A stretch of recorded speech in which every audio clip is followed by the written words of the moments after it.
Yan. Yun yung sauce niya. Tapos, ayan yung spaghetti. So, ilalagay ko siya ng ganun. Okay.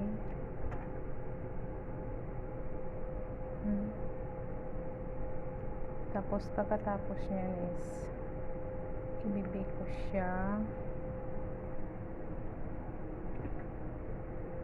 Yan, chicken alanok.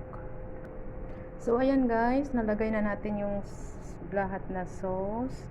So, lagyan natin siya ng cheese. Okay.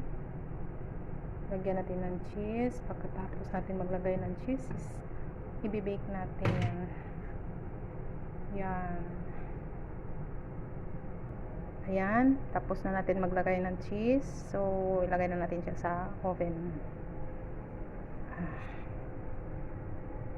Broiled. Start.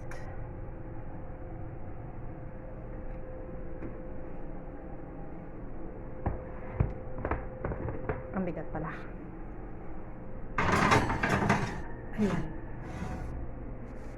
Hayaan natin ng mga 5 minutes. So, ayan guys, luto na.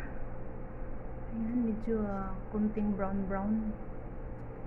Melty na yung cheese. So, tatanggalin ko na siya dyan. Okay na. Ayan. Titikman na natin. Okay. Tanggalin muna natin. So, ayan na guys.